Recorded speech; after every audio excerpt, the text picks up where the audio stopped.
ओम अघोरा पितृभ्यो नमः।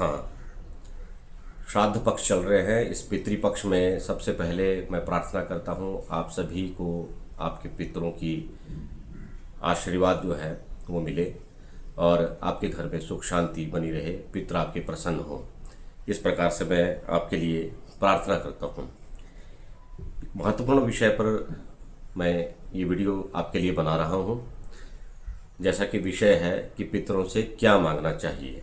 देखिए, जब हम किसी देवालय में जाते हैं, किसी शिवालय में जाते हैं या किसी भी मंदिर में हम पूजा या अर्चना करने जाते हैं तो हम देवताओं से प्रार्थना करते हैं, कुछ ना कुछ वहाँ जरूर मांगते हैं। जो हमारी मनोकामना होती है, जो अभिलाषा होती है, उसके प्रति हम भगवान से प्रार्थना करते हैं कि ईश्वर हमें दीजिए।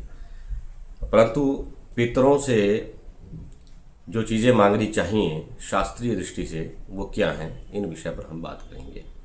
सबसे पहले तो एक महत्वपूर्ण बात मैं आपको बता दूं कि देवताओं और पितरों में जो मूल अंतर है वो क्या है, क्या फ़र्क रहता है कि देवता किस श्रेणी में हैं और पितृ किस श्रेणी में हैं। पितृ भी देवतुल्य हैं। जिस प्रकार से देवताओं की हम पूजा करते हैं उसी प्रकार से पूरी श्रद्धा भाव के साथ पितरों की पूजा करनी चाहिए। परंतु एक मूल जो अंतर है देवताओं और पितरों में, वो शास्त्रों में लिखा गया है कि पितरम वाक्यम इच्छन्ति, पितरम वाक्यम इच्छन्ति देवा भावम इच्छन्ति। इसका अर्थ ये है कि पितर जो हैं वो चाहते हैं कि बोला जाए और देवता जो हैं वो भाव में बसते हैं। उनके लिए आप भाव से कुछ भी चढ़ा दें, कोई पुष्प आपने चढ़ा लिया है भाव से, कैसा भी है, नहीं भी है तो भी मन से अगर आप प्रार्थना करते हैं कि हे ईश्वर मैंने आपके चरणों में पुष्प चढ़ाया है, तो मानसिक पूजा का फल आपको मिल जाता है। परंतु जहाँ पितरों का सवाल आता है, पितरों का जब प्रश्न है, तो पितरों को आप अन्न धन जल कुछ नहीं मांगते। पितर बहुत ज़्यादा कुछ नहीं मांगते हैं, वो थोड़ा सा अन्न मांगते हैं, जल मांगते हैं, तर्पण के लिए तिल मांगते हैं। इसी से पितरों की जो है जो शांति है, उनकी संतृप्ति जो है, उनकी पुष्टि, उनकी तुष्टि जो है हो जाती है और वो ढेरों आशीर्वाद आपको देते हैं।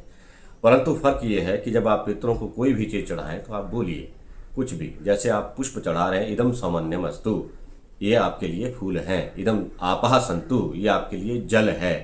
इदम अन्नम अस्ति, ये आपके लिए अन्न है। इस प्रकार से यदि आप संस्कृत नहीं भी जानते हैं तो आप हिंदी में भी अपनी ही किसी भाषा में, जिस भाषा में आप पितरों से संवाद करते हैं, उस भाषा में आप पितरों के प्रति समर्पित होकर ये कहिए कि मैं आपके लिए ये समर्पित करने जा रहा हूँ।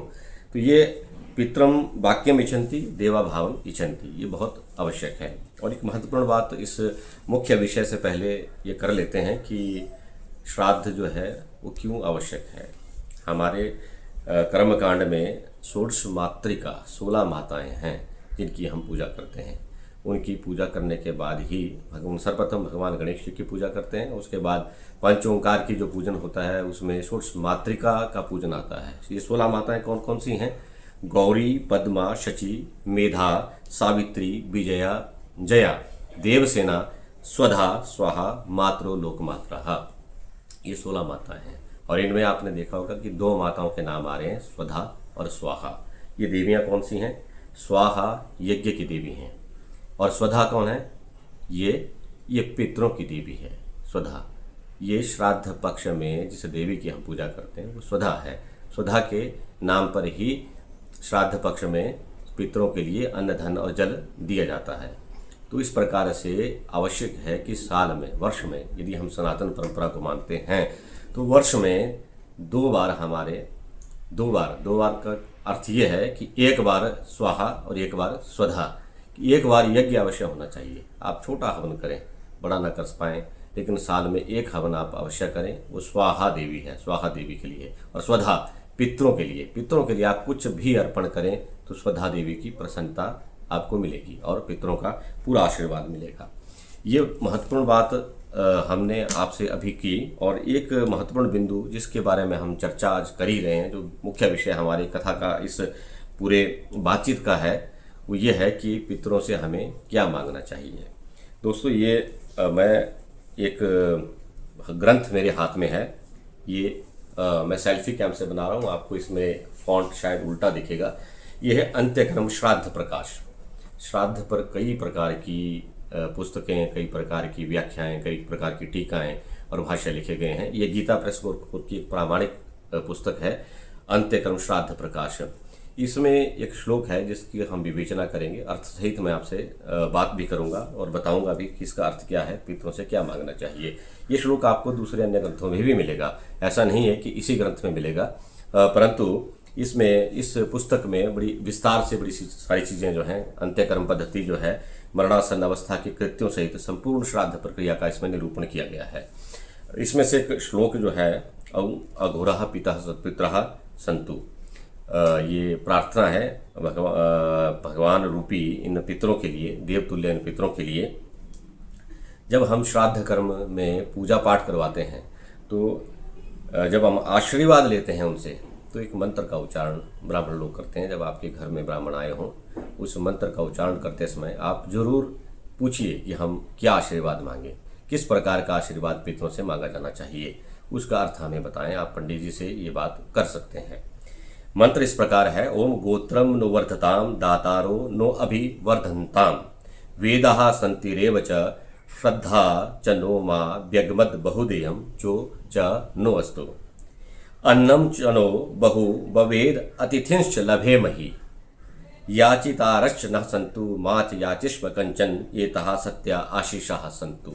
देखिए कितनी सुंदर बात, वेदों से ये मंत्र लिए गए हैं और किस प्रकार से इस मंत्र का जो हम विवेचना करेंगे तो कैसे, किस प्रकार से पितरों से प्रार्थना की जाती है, आशीर्वाद उनसे कैसे लिया जाता है। ओम गोत्रम न वर्धताम, प्रार्थना कीजिए कि मेरे गोत्र का वर्धन हो, मेरा गोत्र जो है आगे बढ़े। दातारो न अभिवर्धतान, हम जो है देने वाले हों, देने वाले हों, किसी को भी देने वाले हों। दातारो न अभिवर्धताम वेदाः सन्तिरेव च, और हमारी जो संतति है, हमारी जो संतान है, वो वेद संस्कृति को मानने वाली हो। श्रद्धा च नो मा, और हमें श्रद्धा दीजिए, हे पितरों हमें श्रद्धा दीजिए। व्यगवद बहुदेयम, बहुत दीजिए, बहुत श्रद्धा दीजिए। च नो अस्तु अन्नम च नो बहुम, अन्न दीजिए, हमें बहुत अन्न दीजिए। बहु भवेद अतिथिश्च लभेमहि, और क्या कहा कि अतिथि दीजिए। कितनी सुंदर बात कही गई है कि हमें मेहमान दीजिए। आजकल दोस्तों क्या होता है कि हमारे घर में कोई अतिथि आ जाता है, मेहमान आ जाता है, तो हमें परेशानी हो जाती है, उस मेहमान की सेवा शुश्रूषा करने में दिक्कत जो है वो पेश आती है। और ये ऐसा सभी के परिवारों में नहीं है, लेकिन आम तौर पे ऐसी एकल जो परिवार हो गए हैं वो इस प्रकार से हैं कि किसी मेहमान को भी ज़्यादा दिन तक झेल नहीं पाते हैं। लेकिन पितरों से यहाँ प्रार्थना की गई है कि हमें अतिथि दीजिए, रोज़ दीजिए, रोज़ हमें मेहमान दीजिए। इससे हमारे कुल में बरकत आएगी, कुल बढ़ेगा, हमारा कुल की वृद्धि होगी। क्या कहा, अन्नम च नो बहु भवेद अतिथिश्च लभेमहि याचितारश्च न सन्तु माचा, हम कभी भी मांगने वाले ना हों, कभी हम किसी से मांगने वाले ना हों, बल्कि हम देने वाले हों। संतु च मय्याश्च कंचन एतः सत्या आशीषाः सन्तु, इस प्रकार का ही पितरों आप हमें आशीर्वाद दीजिए। तो कितनी सुंदर बातें जो हैं वो हमारे ग्रंथों में लिखी गई है, हमारे शास्त्रों में लिखी गई है।